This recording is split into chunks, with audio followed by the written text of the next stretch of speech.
Alrighty. Let's see Gavin on here, Isla, Luca, Era, Savannah, Shivan, Ryan, John, Luke, Josh, Maddie, Jason, Heather, Jesse, Vincent, Mia, Lori. Excellent. Get on there. Luke, are you okay? Luke's falling asleep. Can somebody wake him up? See, in class, I just have you guys poke him, but I don't know what to do if you guys actually fell asleep during class. Nothing I can do. All right, let's get started with this again. The first one's going to be simulating temperature differences. These have really basic supplies, which is what I like about them. And there's tons of them on YouTube, but very few of them are easy to see. So you'll see professors doing these, and I've looked at several of them where they're saying it's really obvious, but I can't tell what they're doing.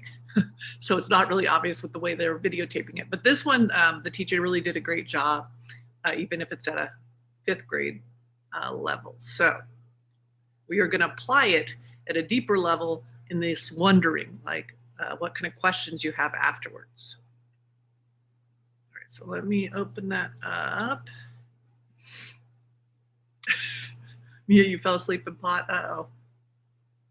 Welcome to Science Explorations. Get this bigger. Today's lab is all about ocean currents.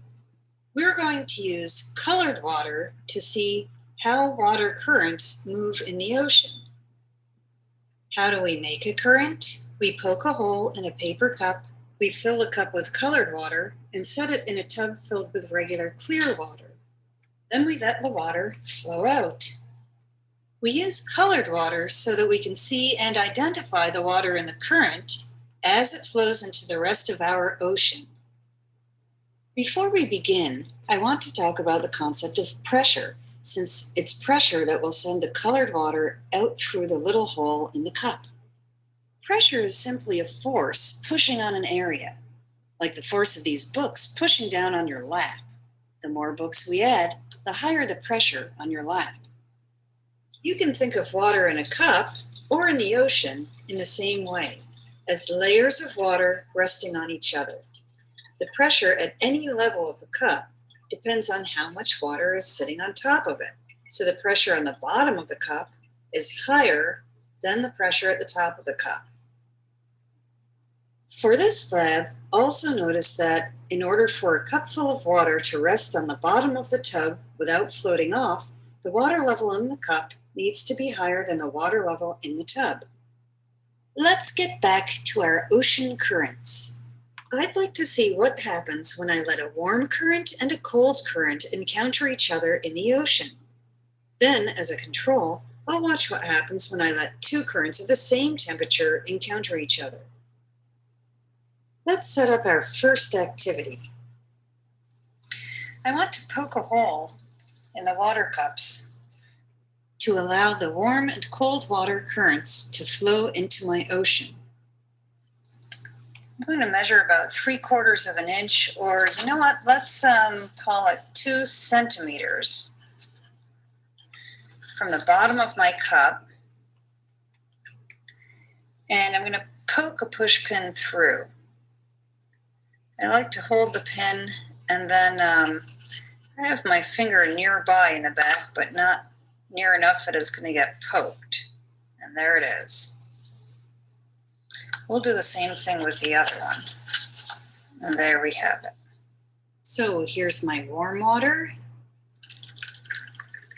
and my cold water. I'll put some red food coloring into my warm water and some blue coloring into my cold water. Now I can use the colors to remind me that the red water is warm and the blue water is cold.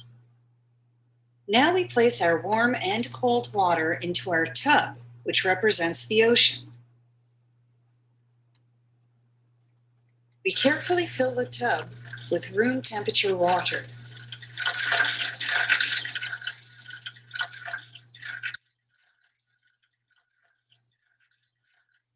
We want the level of the ocean water to be higher than the push pins, but not as high as the water level in the cups. or else the cups may start to float.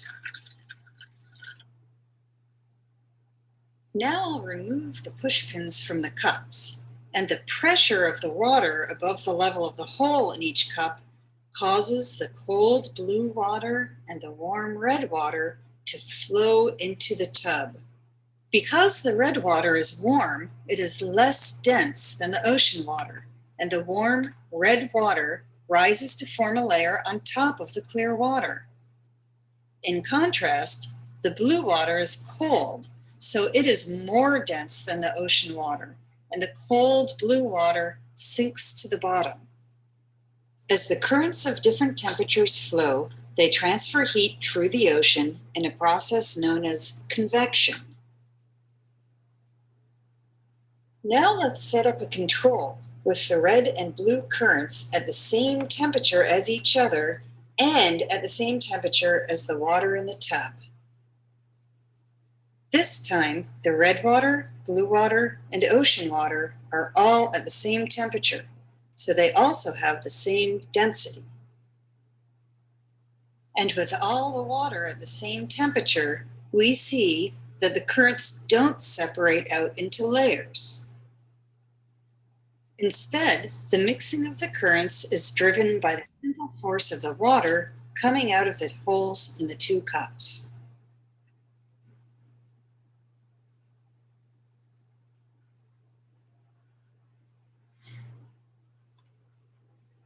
In this video, we've seen how to model ocean currents using colored water and a clear tub. You can try this activity yourself. And here's some food for thought. This is also a good model of how air currents and warm and cold fronts move through the atmosphere. All right, so take a moment now and go ahead and fill out that chart. It won't let me open both at the same time, so I'm gonna go open it so I can look at your thoughts.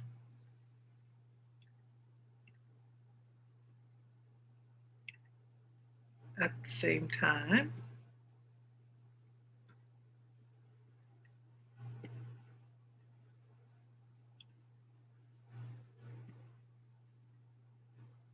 You guys can see it.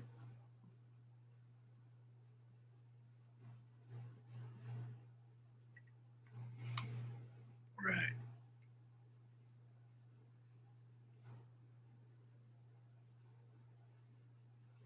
Good. I see some of you getting into that think column.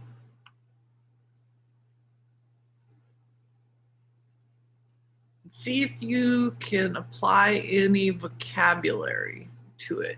So one of the huge themes in all of science at the national level is for you guys to understand models and simulations, and understand why we use them, but also understand their limitations.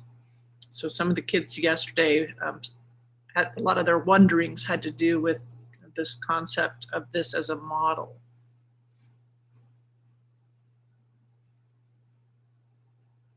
For ocean and air currents.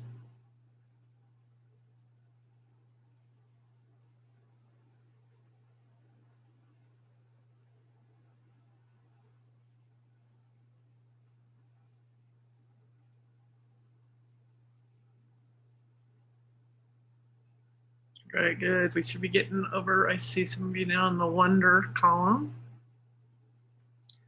Looking at changing up the timing.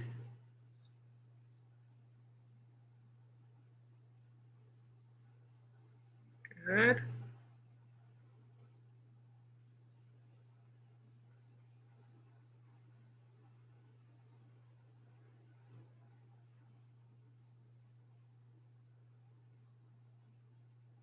Good for liquids.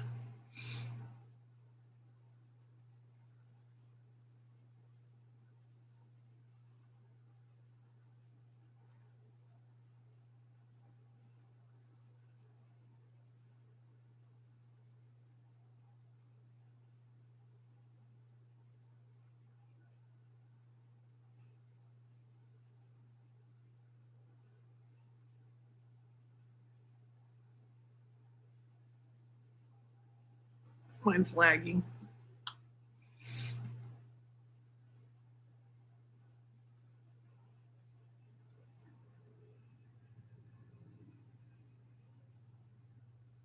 Oh, so maybe I see Heather has some interesting wonderings about letting the level of that where it's, I think you mean like if you pulled out the pin at a higher or a lower level, right? That, that would be interesting. Water's good thing about pollution, right? Thermal pollution is an issue. What does that do to some of these currents?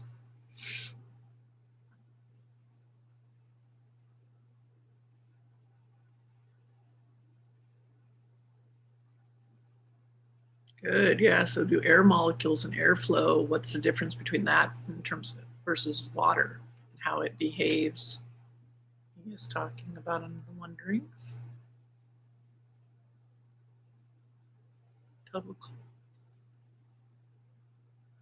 So the amount of waters. So good, kind of looking at that volume and pressure part of this Enzo is talking about. Very similar to what a student yesterday was asking about, what are the limitations on this in terms of the ocean, all right? That volume is very different than what we're doing in this demo.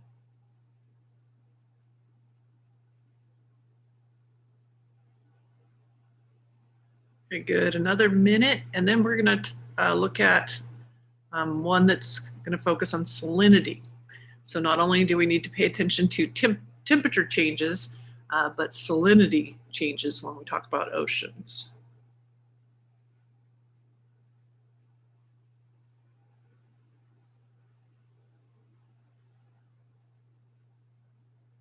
Ooh, basic. Yeah, wind flow and wind, that surface wind is important. If you've watched any of those ed puzzles, right? That wind blowing over it, could you simulate that with like a fan?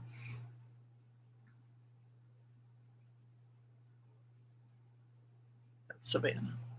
Very nice. All right, so for this next one, we're going to use the exact same box, exact same See, Think, and Wonder document. You can either change your text color or you can make a line under where your last one was. This is a pretty short clip. And again, another one that doesn't take very many ingredients to set up and mess with.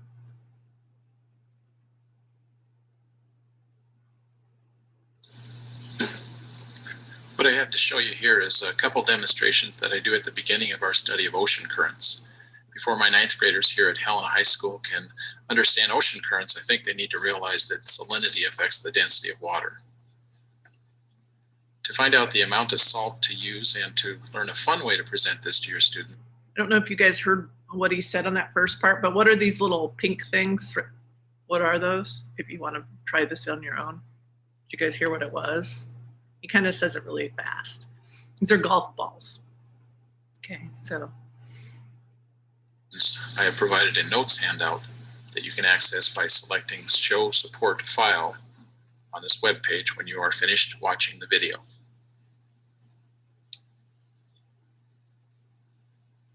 Yes, Mia, you're right. In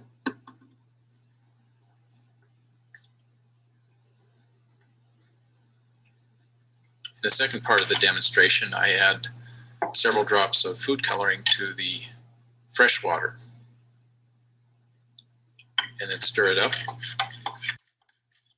then what I do is I use a spoon to cushion the fresh water as I pour it into the beaker containing the very salty water.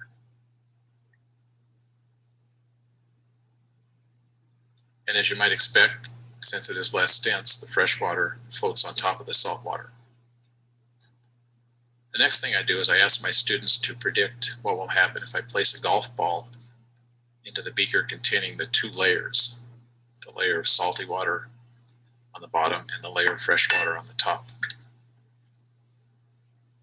And usually someone can predict that the ball will float in the middle. Since the ball is less dense than the salty water and more dense than the fresh water, it finds a position right near the boundary of the two layers. And this is a really common thing used in forensic science as well, making a density column, right, to identify an unknown substance and figure out what density, but you do a whole bunch of layers with different, and then you plop things in it, right, and see where it comes out at. So this is another one where you can mess with some salinity differences. I show my students this demonstration, and then the following day, I have them do a lab called Ocean Currents, which is included in a lab kit that we purchase from Ward's Natural Science Establishment. The lab kit is called Exploring Convection, and I would highly recommend it. Not only does the lab help students understand the salinity-density relationship, but also the relationship between the temperature of the water and the density. Right, so go ahead in a different color, ink or pen, ink or text. Go ahead and do a brief observations and thinking. And my favorite column is the wondering.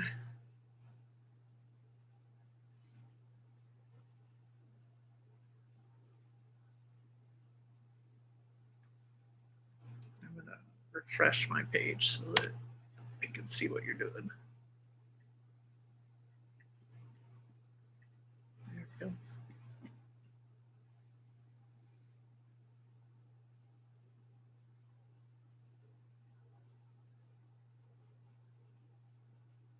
Oh, computer's so slow.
So like these, Vincent's talking about if the ball was heavier and the salt levels would have to be increased, and if it was lighter, there's an extreme point which would float.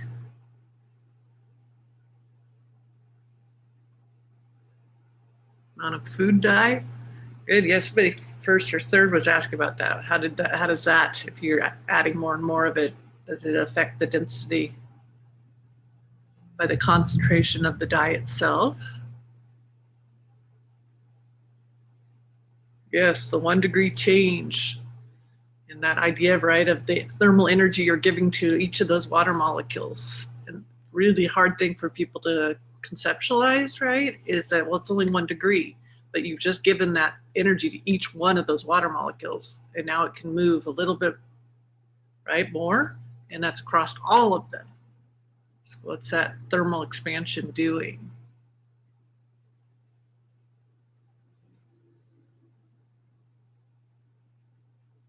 Yes. So yeah, so this one kind of doesn't, I see, you know, it's talking about this obvious density differences here, but then in the ocean with currents, how is that affecting things?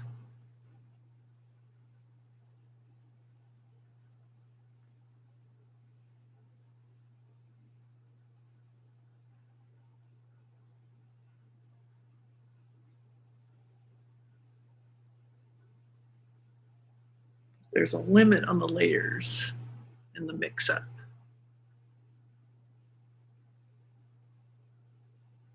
One of the things we're going to see in a later chapter is lake turnover. I remember a year where that was one of the 4 FRQs, and some kids panicked.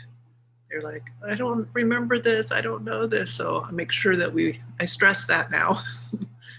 What's going on with the turnover and the movement of water in water columns.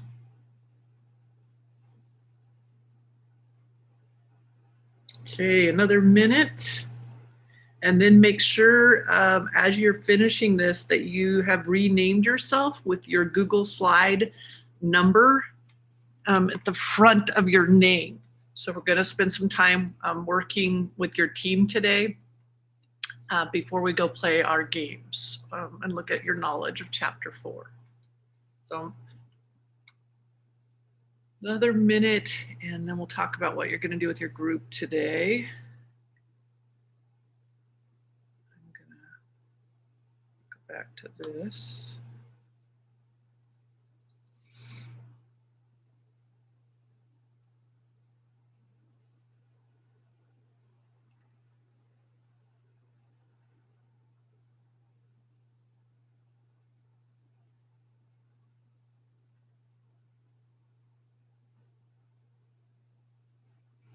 When you are ready, if you could put a thumbs up or a yes, like when you have finished doing your See, Think, and Wonder. Oh, and a reminder that if you're doing the extra credit, you just click on this and it takes you to the Flipgrid. And then you just film yourself doing a demo and explaining it. That's how you get your points. Oops, where am I? Here.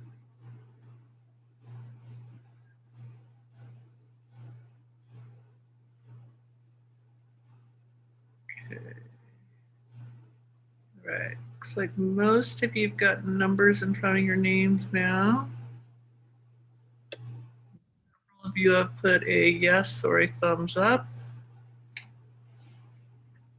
As some of you finish up, those of you that are readers and like to read, Mr. Gardner at Hayes, and I hear a bunch of English teachers talking online. Here's a loose term here because I read what they say and their recommendations. And he said Braiding Sweetgrass was one of his favorite books, and it is. I like it. It's very good. It's called Indigenous Wisdom, Scientific Knowledge, and the Teaching of Plants. He's not a science teacher, but this is really an interesting look at a plant scientist who's a Native American and kind of going back to some of the indigenous information and the verbal history. Really unique perspective if you like to read that kind of thing. I highly recommend it.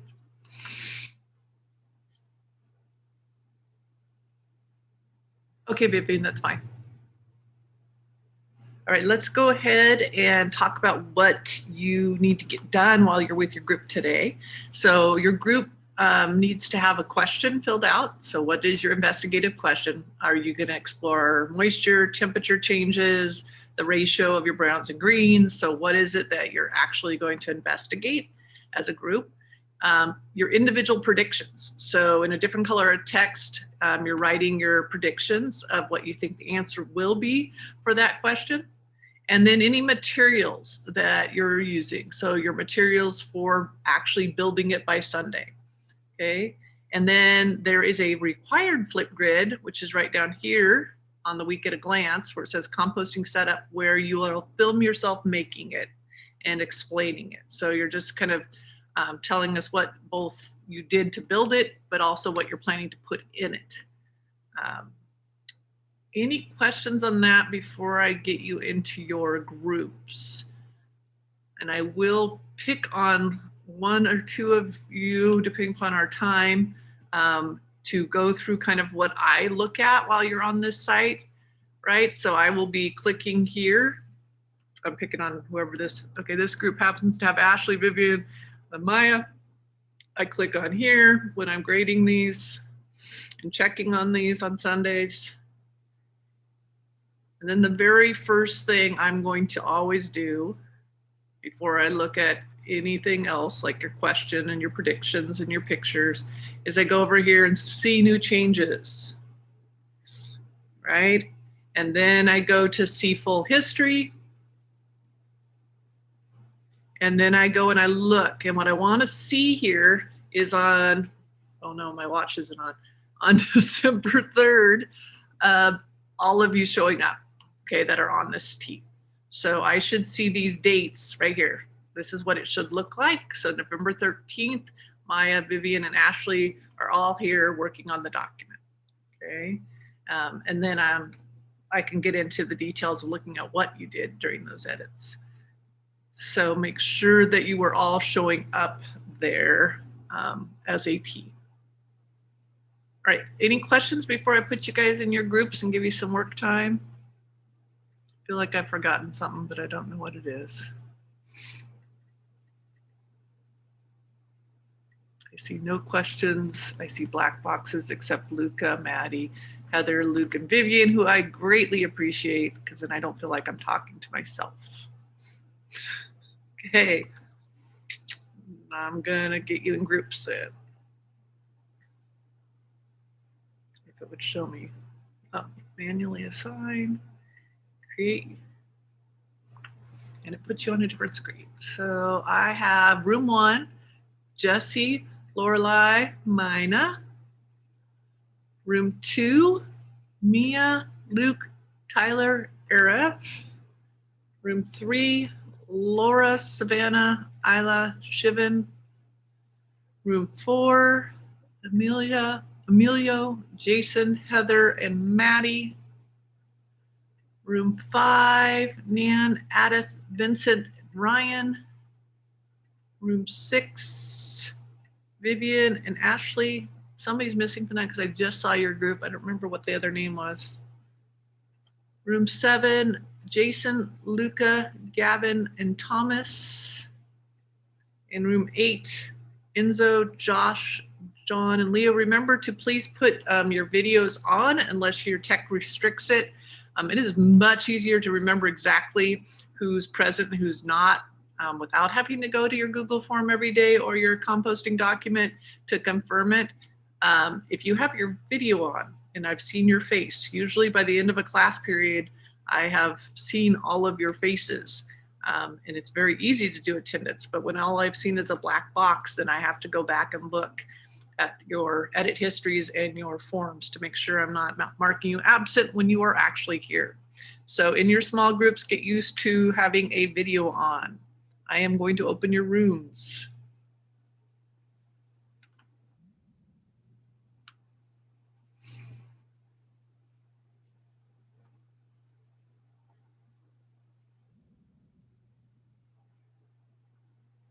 Your monitor doesn't have one? Okay, and so that's fine. Just make sure you're unmuted and talking.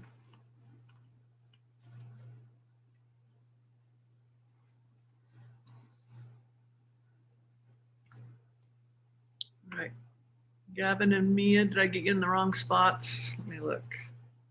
Mia, which group are you supposed to be in? I have you right now with Luke, Tyler, and Arav. And Gavin, I have you with Luca, Jason, and Thomas. Oh, there you go. Oh.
vice versa.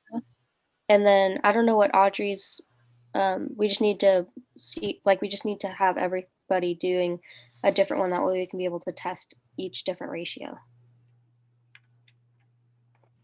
Yeah, is Audrey here today so that we could figure out who does what?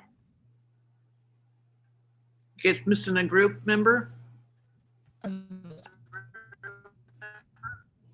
Yeah, Audrey's not here today.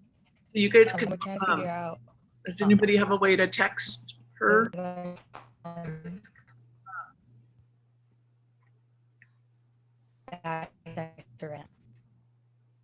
Lorelai, you're a robot. Can you text me in the chat box? And what you guys can do is just pick one of those ratios for your missing member. I think you guys said Wagner, but I couldn't hear. Okay, and just kind of assign something to her. Does that work? Do you guys have any questions though while I'm here? I'm just looking at my chat too because Lorelai sounds like a robot. I can't. Okay, okay. Well, let me know and I will come back if you guys have any questions or problems.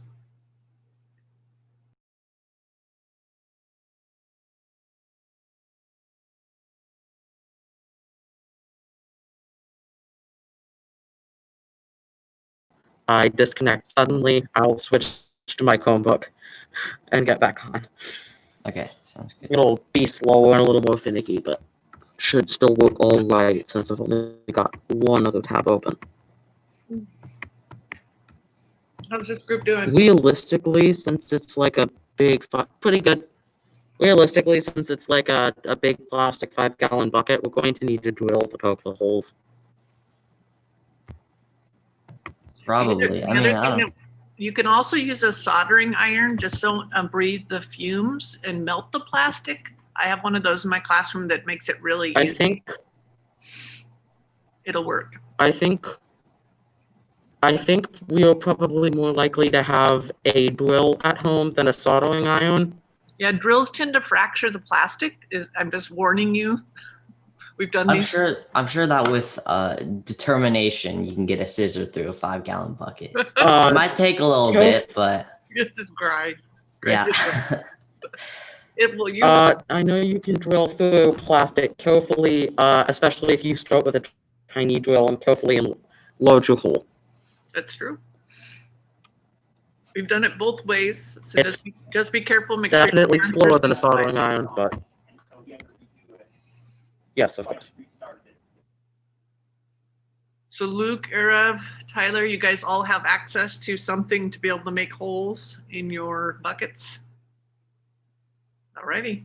Do you guys have any questions while I'm in here? I'm pretty sure I do.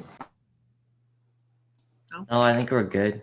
Okay, just let me know. I'll come back in if you guys have any questions.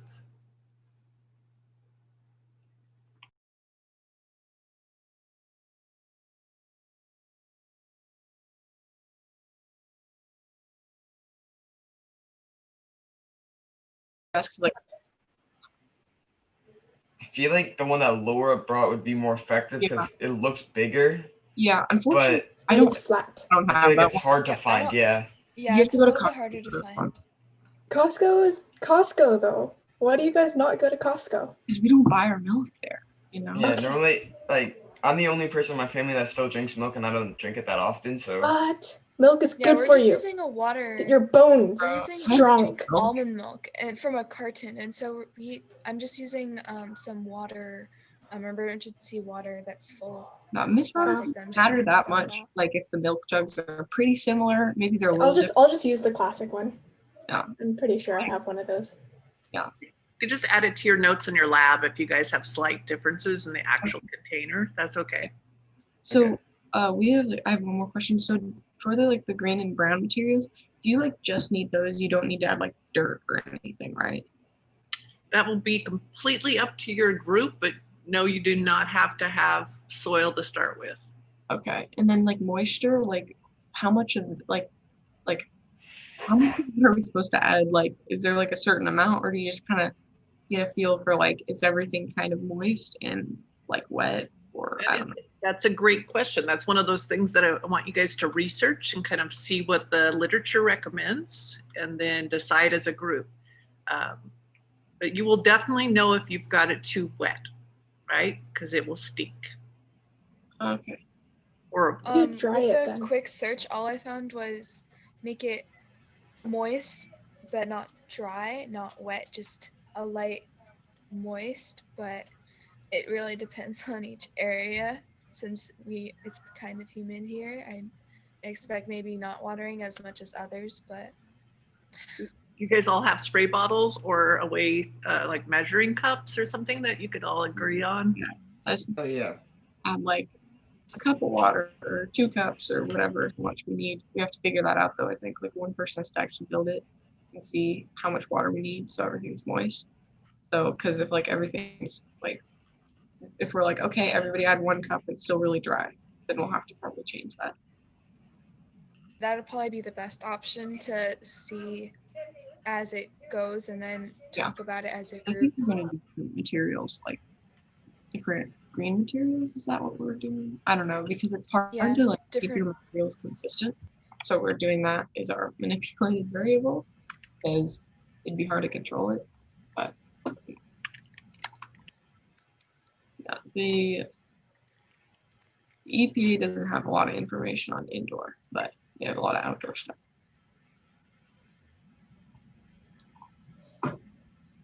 I'm gonna start writing the hypothesis.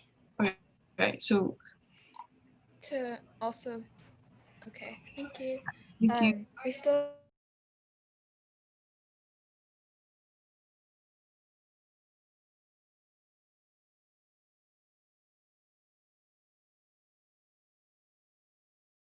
died years ago, and I don't think it's gone yet. Fine. Wait, Okay. how long do we have to do the experiment? How long do you have to do what? How long do we have to like do the actual experiment? So like how long are we going to keep our composting bins for? We do this through this into the spring. Oh, okay. We're going to use your compost as fertilizer for your master gardening project. So once you guys, for a couple months, you're going to take data and then decide which one of your composting systems working the best from the variable that you're varying. And then everybody's going to convert theirs to that best way. Then you're going to use the compost that you make as much as you can make before our project in the spring. Oh, okay. Okay. So you'll collect data for a while. We try to get at least 10 days of data. So it'll probably be 2 a week for a while. Okay. Okay. Do you guys have any other questions before I jump into the other group? I think I'm okay. Okay. Yeah. Thank you. Mm-hmm.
Yes, I saw you guys had a question.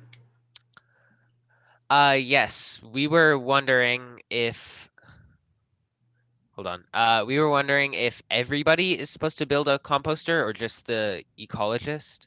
Everybody. Okay. Yeah, we just wanted that clarified because we weren't totally sure. What did you guys pick for your variable for your question? Moisture. Right. So each of you will choose your own moisture amount. And then what's going to happen is after we've collected about 10 data points, you're going to decide which one was working the best out of all of you. And then everybody switches to that way of doing it until the spring when we will use it for our fertilizer for our plants that we grow. Oh, okay.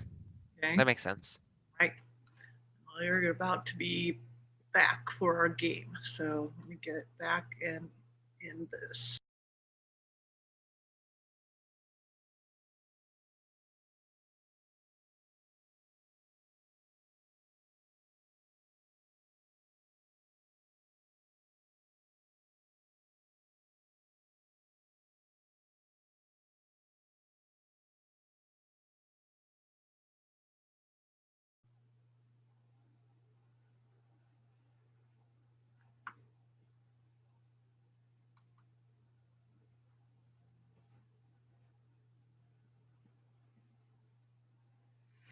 Welcome back.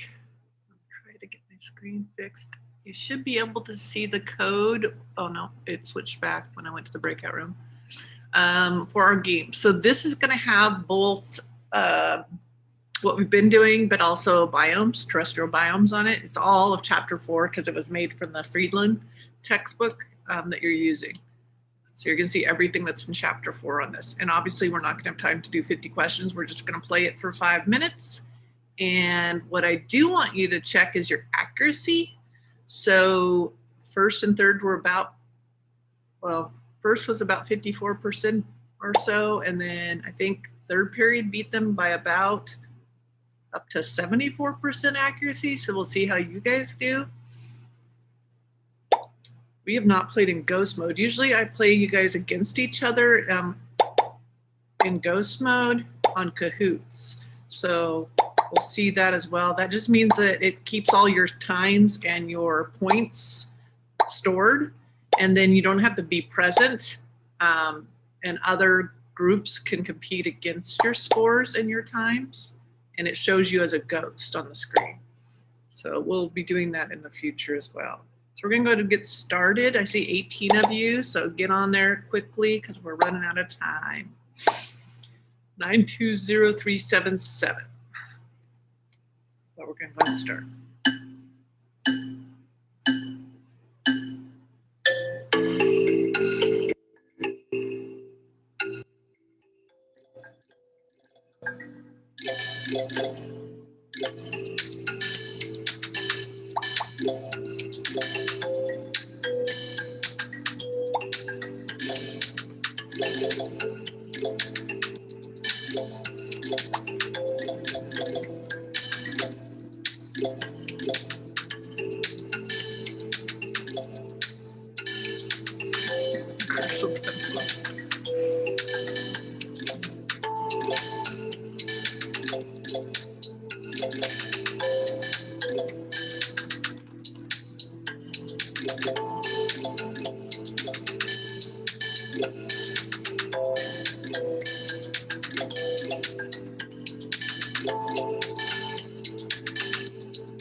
Right, 30 seconds, and then we will see who our winners are, or at least the top 3.